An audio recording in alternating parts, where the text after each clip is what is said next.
પછી નામરૂપ જુજવાન તે તો એમનું એમ હોય. દાગીનો બન્યો એટલે વેટી આવી ગઈ, ઘાટમાં આવી એટલે વેટી, તો હોનું જતું રહ્યું છે. અને એ આ ઘાટની હોય પહેલા શું છે? હોનું જ હોય ને. અને ભાગી જાય તો હોનામાં કઈ આગા પાછું, આ ઘાટ અનેક છે એટલે એવું લાગે. આમાં જ્ઞાન તો એટલું બધું ઊંચું છે ને સાહેબ, કે આમાં કોઈ નર નથી, કોઈ નારી નથી. આમાં કોઈ નર કે નારી છે નહીં. હે અર્જુન, હું સત પણ નથી ને અસત પણ નથી. ભગવદ ગીતા. હા, એ વાત આપણા ગુરુની છે. તમે ગીતાજીનો અભ્યાસ કરો, આખી વાત આપણા ગુરુની આવે અંદર. મારે ત્યાં આશ્રમે એક વખત સ્વાધ્યાય પરિવારના ભાઈઓ આવ્યા, તો ભગવાન કૃષ્ણનો ફોટો અમે સૌથી ઉપર મૂક્યો છે ગાદી ઉપર. તો મને કે તમે કૃષ્ણને તો માનો છો? કીધું હા, કૃષ્ણ વંદે જગતગુરુ, અમે કેમ ના માનીએ? તો કે અમે સ્વાધ્યાય પરિવારના છીએ. તો પાણી પીવડાવ્યું, પછી મેં કીધું થોડી ચા પીઓ. કે ચા નહીં પીએ. કીધું કેમ? કે અમે પ્રકાશ પાણી પાથરણા સિવાય કોઈ લેતા. તો મેં કીધું જુઓ, ચામાં 4 વસ્તુ આવે. એક તો પાણી આવે, દૂધ આવે, ચા આવે અને સાકર આવે. આ 4માંથી મેં કયું બનાવ્યું છે? મારી બનાવટ હું બધું ભેગું કરું, પણ એ કે મારી બનાવટ તો છે નહીં. તમે બધું જુદી જ વાત કરો છો. મને કે અમે સ્વાધ્યાય વાળા છીએ. હું કોઈ ટીકાનું કરવાનો મારો ભાવ નથી, પણ સ્વાધ્યાયનો શું અર્થ થાય? તો કે પોતાનો અધ્યાય.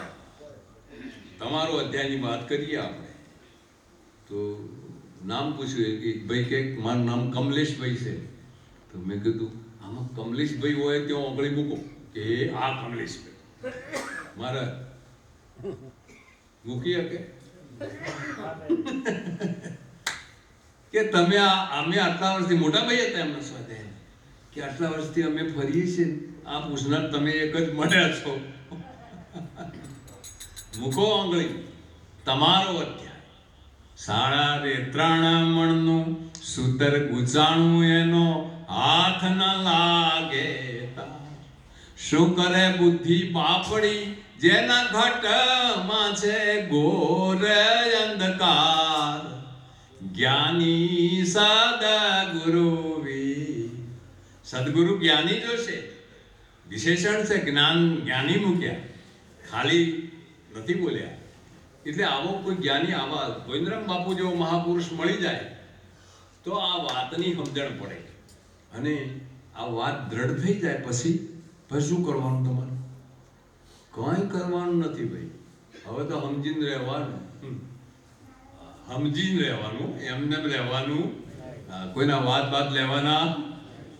ફલાણું આમ કરે તો આપણે એમ કહીએ એ તો ભાડમાં જાય, આપણે શું કોમ છે? સાચી વાત. પોતે કોણ છે? આ વાત આપણા સદગુરુએ નક્કી કરી છે કે પોતે પરમાત્માથી સહેજ અલગ એ જ છે. આ વાત સમજણમાં રાખવાની. એટલે નિરાંત બાપુ કહે છે વાણીમાં આવે તે વંશી જ આવે, નિર્વાણી પદ સાચું, નામ રૂપને ગુણથી. 3થી બોલવા વાળો અલગ છે, અને એ તમે છો, બીજું કોઈ છે.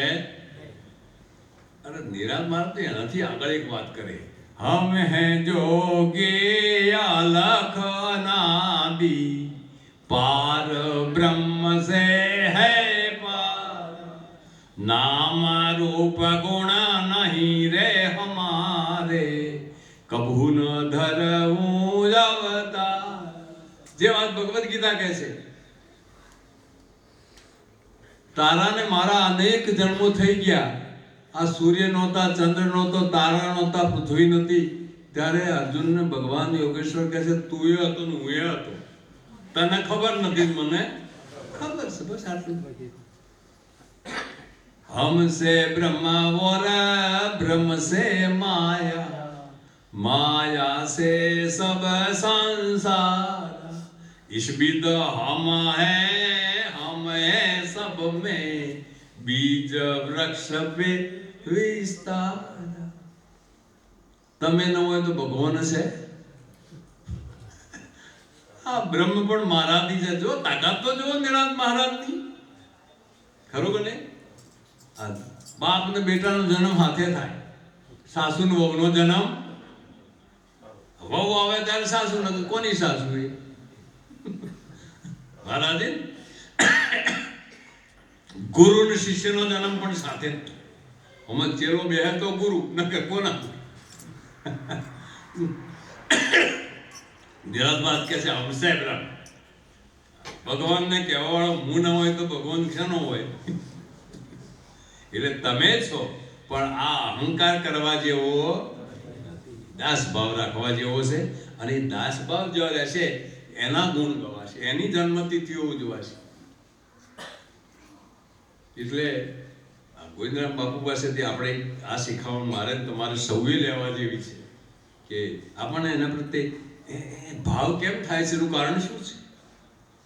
કે એણે આવી ભક્તિ કરી છે, આવી નિષ્કામ ભક્તિ, જેને કાંઈ અપેક્ષા નથી. વાત સાચી? એવી ભક્તિ જો થતી છે. ઉઘરાણું કરવા નીકળવા વાળા ઘણા છે. એક દાડામાં 3 કાર્યક્રમ કરે.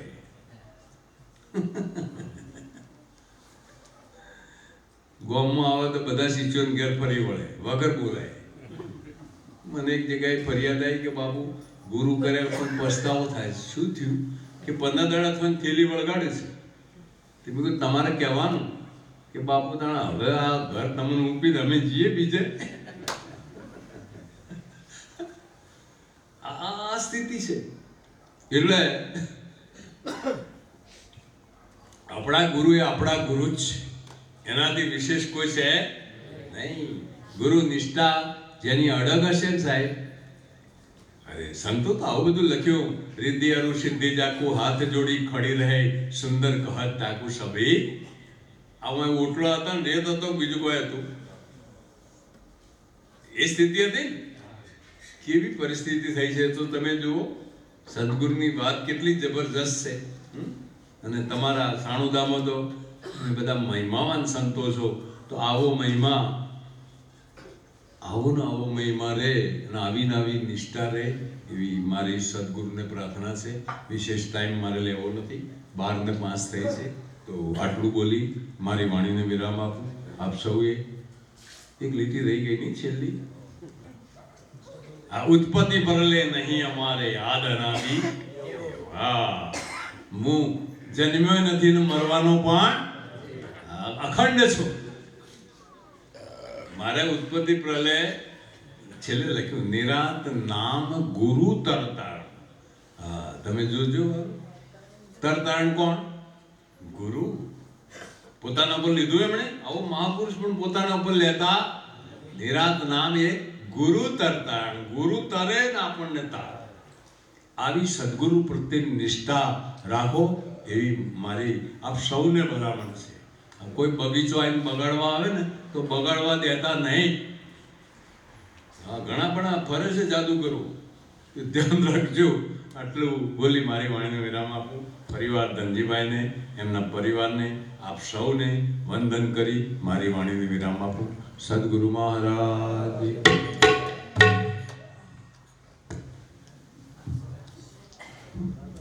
ખૂબ સુંદર જે પ્રોગ્રામમાં જેમ છે તેમ યથાર્થ વાત રજૂ કરી.